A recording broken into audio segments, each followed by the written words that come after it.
Welcome to my mini vlog. Ito mami dumating ng parcel ko at makukompleto na nga siya. Ito po yung mga labahin na toyo, suka, patis, mantika. At ito nga mga mari, masyadong happy ako dyan kasi makukompleto na nga yung gamit namin na pinapangarap namin.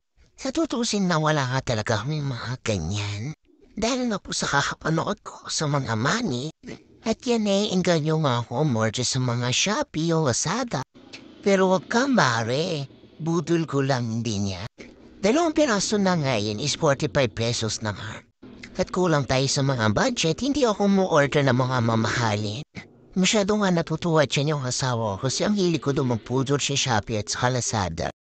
At ito nga yung una naming in-order, dalawa lang. Wala pa ngayon naman. Magkakalaman din yan kaso wala pang pera kaya wait lang tayo. Ipaparita ko din sa inyo kapag may laman na po yan. Kaya pagpasensya niyo na mga mare kasi wala pa.